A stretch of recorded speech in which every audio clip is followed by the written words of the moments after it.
함께 보실 하나님의 말씀은 신약 성경 로마서 말씀입니다. 로마서 8장 12절 말씀을 함께 보기를 원합니다. 로마서 8장 12절입니다. 한 목소리로 함께 읽겠습니다. 그러므로 형제들아 우리가 빚진 자로 돼 육신에게 져서 육신대로 살 것이 아니니라. 아멘. 우리는 빚진 자다라는 제목으로 함께 은혜를 나누겠습니다. 방금 읽었던 12절을 보면 원인과 결과를 이야기하고 있습니다. 두 가지를 이 본문에서 볼 수 있다는 것이죠. 원인이 우리가 빚진 자로 돼입니다. 그로 말미암는 결과가 육신에게 져서 육신대로 살 것이 아니니라입니다. 우리가 빚진 자이기 때문에 육신에게 져서 육신대로 살 것이 아니라고 본문이 말씀하고 있습니다. 그래서 이 본문을 이해를 하려면 먼저 우리의 상태를 알아야 합니다. 원래 저와 여러분은 죄의 종이었습니다. 곧 죄가 시키는 대로 살 수밖에 없는 인생이죠. 죄에 대해 결코 저항할 수도 없습니다. 죄가 하라는 대로 할 수밖에 없는 삶을 살았습니다. 그런데 방금 제가 이때 죄 이렇게 말씀을 드렸는데 이 죄는 어떠한 죄의 행위를 뜻하는 것이 아닙니다. 거짓말이라는 것이 분명히 죄죠. 하지만 방금 이야기했던 죄의 종은 이 거짓말이라는 어떤 행위의 종을 뜻하는 것이 아닙니다. 우리가 늘 죄에 대한 이 개념을 잘 이해하고 있습니다. 바로 하나님 없음을 뜻하는 것이죠. 이 하나님 없음이기 때문에 우리에게는 거짓말이라는 이러한 행동이 나타납니다. 하나님 없음이기 때문에 그 누군가를 미워하는 이러한 죄의 열매들이 맺혀진다는 것이죠. 그 어떠한 죄의 모습이 우리 죄의 종 가운데 나타난다는 것입니다. 또한 이들은 하나님과 관련된 어떠한 일, 이것에는 결코 관심이 없습니다. 그리고 오직 마음대로 살아가는 삶을 사는 것이죠. 그래서 이 죄의 종의 모습을 로마서 6장 20절에 이렇게 기록합니다. 공동 번역입니다. 여러분이 죄의 종이었을 때는 여러분은 정의에 예속되지 않고 제멋대로 놀아났었습니다 라고 말합니다. 이 말이 바로 오늘 본문에서 이야기하는 육신에게 져서 육신대로 사는 것, 그것을 이야기합니다. 여기 육신은 몸이 아닙니다. 바로 죄의 종으로 살려는 옛 사람이라는 것이죠. 하나님 없음으로 살고 싶어하는 옛 사람이라는 것입니다. 그래서 죄의 종은 반드시 죄의 지배 아래서 죄를 지으며 살 뿐인 현실을 사는 자입니다.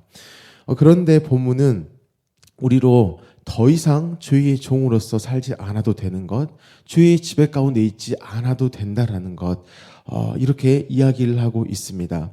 오늘 로마서 8장 12절을 공동 번역으로 한 번 더 읽겠습니다. 그러므로 형제 여러분, 우리는 과연 빚을 진 사람입니다.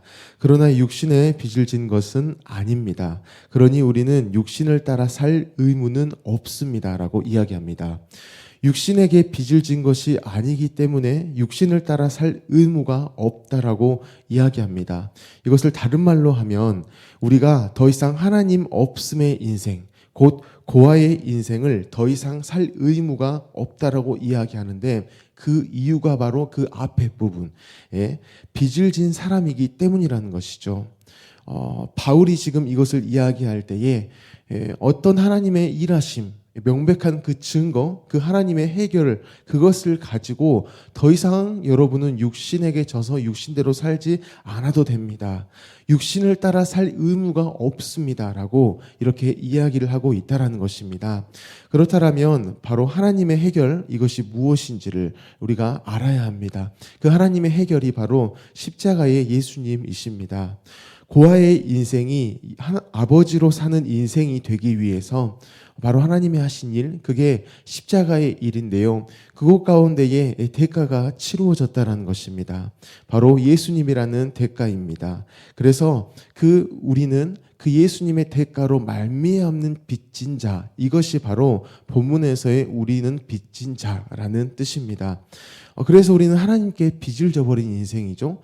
과거에는 옛사람으로서 죄의 종이었습니다. 그래서 죄가 하라는 대로만 할 수밖에 없었는데 이제는 그 상황에 있는 우리를 예수님이라는 대가를 지불하셨기 때문에 우리의 체주가 바뀌어 버린 것입니다.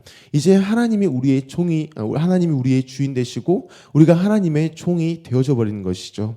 그래서 하나님의 종으로서 살며 육신에게 더 이상 지는 그런 인생을 살지 않아도 된다라고 바울이 이야기하는 것입니다.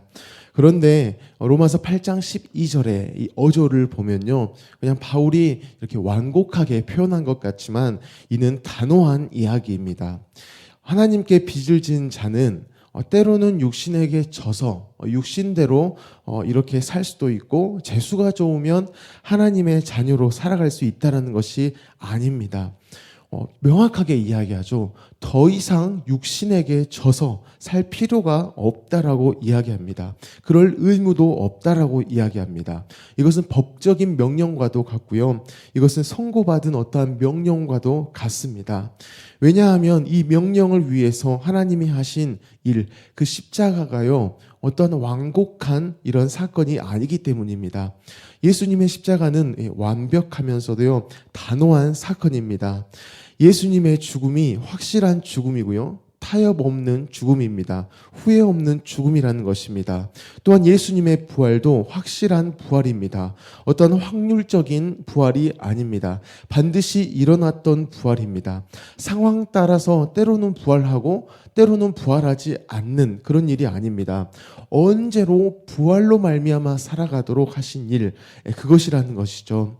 그 확실한 죽음과 부활, 타협하지 않는 죽음과 부활, 상황 따라 확률적으로 나타나는 죽음과 부활이 아니고요.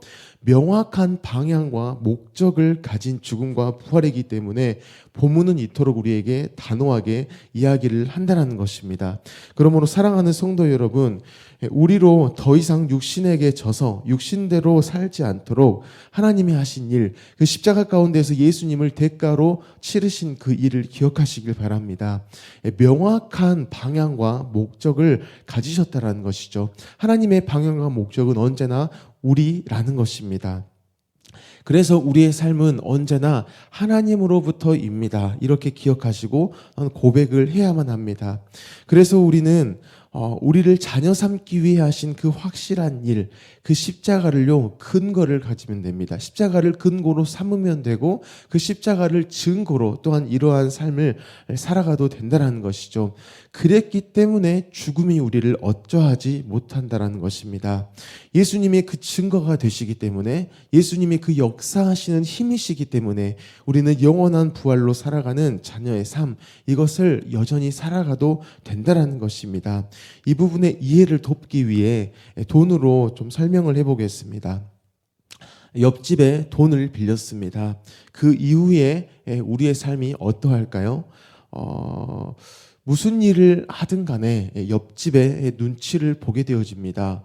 무엇인가 옆집의 비위를 맞추며 살아가게 됩니다. 혹여 갚으라고 하면 어떡하지? 이러한 걱정 속에 살 수밖에 없습니다. 그리고 무슨 일에든지 옆집은 갑이 되고요, 우리는 을이 되어버립니다.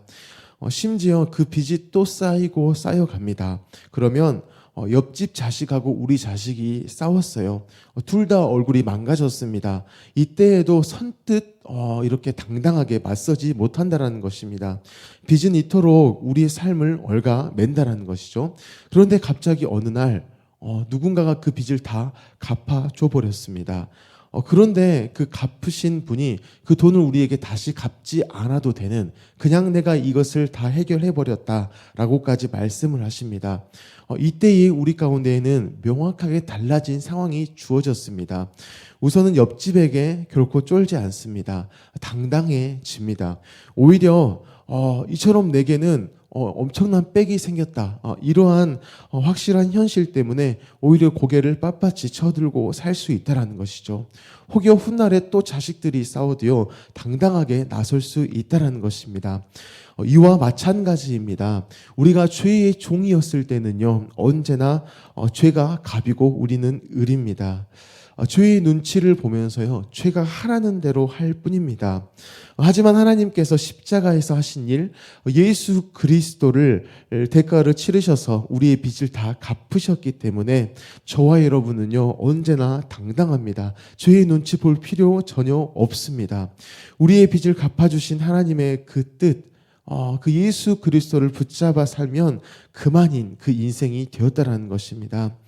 그런데 정말 감사한 것이 있죠. 아까 말씀드렸듯이 그 빚, 그 돈을 다 갚아주신 분이 우리에게 그 돈을 다시 갚지 않아도 된다라고 말씀하신 것처럼 하나님께서는 우리 죄를 해결하시고 이제 아들을, 예수 그리스도의 어떠함으로 살아가도록 우리에게 아들을 내어주셨는데 우리에게 그 아들의 값을 요구하지 않으신다라는 것입니다. 쉽게 말해서 예수님 값으로 자녀를 삼아 주셨으니 그 은혜를 너희가 보답해야 돼. 그러니 내 자녀가 너희에게 향한 것처럼 너희가 나를 향해서 헌신해야 돼. 너희가 나를 향해서 봉사해야 해. 너희가 이만큼의 헌금을 해야 해. 이런 게 아니라는 것이죠. 오히려 우리를 예수님처럼의 삶으로 인도하시기 위해 빚을 해결하셨다라는 것입니다. 그 목적 따라서 우리는 하나님의 자녀로서의 삶, 곧 예수 그리스도의 어떠함의 인생을 살아가면 된다라는 것입니다. 바로 오늘 우리가 살아갈 하루가 그 인생입니다. 죄를 이기는 것은 너무나 물론인 것입니다.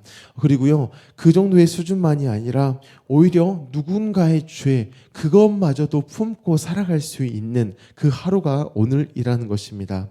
하나님이 우리를 향해 끊없이 참으신 것처럼 우리 또한 그 누군가를 대할 때에 끝없이 참고 참는 그 끝없는 사랑을 해내는 것을 할 수 있는 하루라는 것입니다. 그래서 오늘 하루를 살아가실 때에 누군가와의 관계 가운데에서 화가 이렇게 치밀어 오르신다라면 내 신분, 하나님의 열심으로 인한 우리의 그 존재를 다시 확인하시고 다시 고백을 해야 한다는 것입니다. 그때에 놀랍게도 우리의 신분, 우리가 고백한 대로의 우리의 그 십자가의 어떠함이 우리의 삶 가운데 여전히 드러나는 그 예수님으로만의 삶이 나타나는 그 하루를 살아간다는 것입니다. 저와 여러분은 하나님께 빚진 자입니다. 곧 예수님의 죽으심과 부활이 깃든 인생입니다. 예수님처럼 살아갈 수 있는 그 인생이라는 것입니다. 오늘 빚진 자로서 살아가실 때에 육신에게 져서 육신대로의 삶을 살지 않고 예수님처럼의 삶을 살아가는 저와 여러분이 되어지기를 예수님의 이름으로 축복합니다. 아멘. 우리 주신 말씀을 가지고 함께 기도하기를 원합니다. 하나님, 우리는 빚진 자입니다. 그래서 육신에게 져서 육신대로 살 그런 의무가 없습니다. 오히려 빚진 자로서 살아갈 때에 예수 그리스도로 말미암는 인생을 살아갈 수 있습니다. 하나님, 오늘 인생 가운데에 예수님이 우리에게 누구이신가? 그 예수님의 크기가 어떠한가? 그 예수님이 우리 삶 가운데 어떤 일을 행하셨는가를 우리가 오늘 나아갈 직장과 가정 가운데서 경험케 하십시오. 빚진 자의 기쁨, 빚진 자의 어떠함을 경험하게 하십시오라고 기도하시기 바랍니다. 유치부를 위해서 기도하실 때에 섬기시는 윤덕진 전도사님과 우리 교사 순장님들을 위해서 기도하여 주시기 바랍니다. 우리 담임 목사님의 가정과 건강과 성령의 충만함을 위해서 기도하시고 우리 나라와 민족과 또한 북한 땅을 위해서 열방을 위해서 기도하시기 바랍니다.